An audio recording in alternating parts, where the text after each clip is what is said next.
వరంగల్ జిల్లా వారి కుటుంబ సభ్యులు సంరక్షించుకోవాలని వయోవృద్ధుల సంక్షేమ సంఘం అధ్యక్షులు మల్లారెడ్డి పేర్కొన్నారు. అంతర్జాతీయ వయోవృద్ధుల దినోత్సవ వారోత్సవాల్లో భాగంగా వరంగల్ చౌరస్తా నుండి పోచ మైదాన్ వరకు వయోవృద్ధుల సంఘం ఆధ్వర్యంలో ర్యాలీ నిర్వహించారు. వయోవృద్ధుల ర్యాలీకి ముఖ్య అతిథిగా వరంగల్ జిల్లా కలెక్టర్ సత్యశారద దేవి పాల్గొన్నారు. ఈ సందర్భంగా ఉద్దేశించి వయోవృద్ధుల సంఘం అధ్యక్షులు మల్లారెడ్డి మాట్లాడుతూ అక్టోబర్ 1వ తేదీన వయోవృద్ధుల దినోత్సవం పురస్కరించుకొని వారం రోజుల కార్యక్రమాలకు కలెక్టర్ పిలుపునిచ్చిన మేరకు ఈ రోజు వరంగల్లో ర్యాలీ నిర్వహించామన్నారు. వయోవృద్ధులను వారి కుటుంబ సభ్యులు చేరదీయకపోతే వారు నేరుగా జిల్లా కలెక్టర్ మరియు ఆర్డీఓకు ఫిర్యాదు చేయాలని అన్నారు. ఫిర్యాదు చేసినచో వారికి తగిన న్యాయం చేస్తారని ప్రజల్లో అవగాహన కల్పించేందుకు ఈ ర్యాలీ నిర్వహించామన్నారు.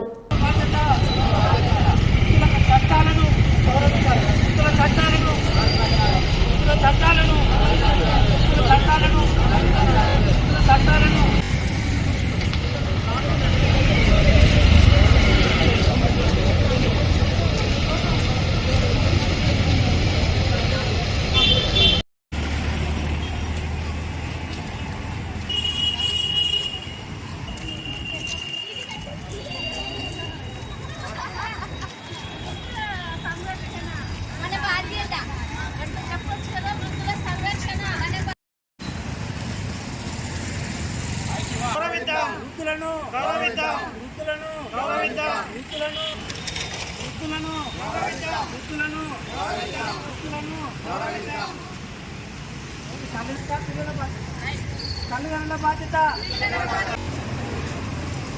అందరికీ నమస్కారం. మరొకసారి మన గౌరవ కల్పన గారు వారికి తెలియజేయవలసిందిగా మేము ప్రొసీడ్ చేయవలసిందిగా కోరుతున్నాం. Thank you madam.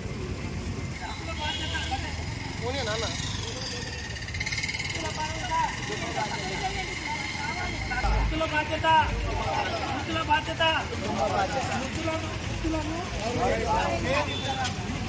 వేధించరాదు.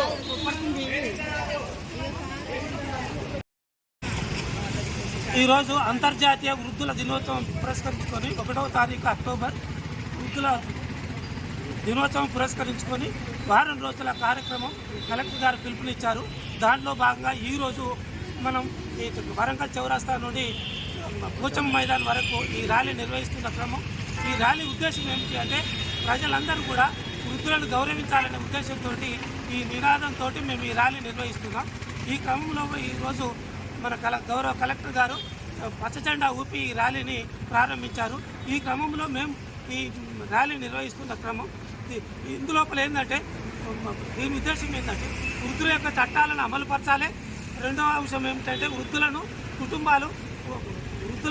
తల్లిదండ్రులను పోషించవలసినటువంటి బాధ్యత కుటుంబ సభ్యులదే బాధ్యత. కుటుంబ సభ్యులంటే కొడుకులు, కుమారులు, కూతుర్లు మరియు మనవరాళ్ళు వస్తారు. ఒకవేళ వాళ్ళు పోషించకపోతే దీనికి శిక్ష ఉంటుంది. తర్వాత ఇంకా వాళ్ళకున్నటువంటి ఆస్తులు కూడా ఈ వృద్ధులకే వచ్చే క్రమం ఇది. కాబట్టి ఎవరైనా వృద్ధులు కూడా ఏమైనా సమస్య వచ్చినట్టయితే వెంటనే ఒక అప్లికేషన్ ద్వారా ఆర్డీఓకు కలెక్టర్ గారికి పెట్టినట్టయితే వెంటనే వారికి న్యాయం జరుగుతుంది. పిల్లలను పిలిపించి వాళ్ళకు అడ్జేసి మాట్లాడి వారికి నెలకు 5,000, 10,000 ఈ విధంగా వారికి కేటాయించడం జరుగుతుంది. అట్లా ఆ వృద్ధులను పోషించడం జరుగుతుంది. వృద్ధులను పట్టించుకోవాలనేది ఈ ఒక చట్టాల యొక్క ఉద్దేశం. దీనిని అమలుపరచవలసిన బాధ్యత ఈ వరంగల్ జిల్లాలో కలెక్టర్ గారిది, ఆర్డీఓ గారిది మరియు పోలీస్ సిబ్బందిది, తర్వాత తహసీల్దార్ది, కుటుంబ సభ్యుల యొక్క బాధ్యత. కాబట్టి దీన్ని చేసుకొని మనం ముందుకు పోతున్నాం. దీన్ని అందరూ పౌర సమాజం అంతా ఇది గమనించాల్సిందిగా కోరుతూ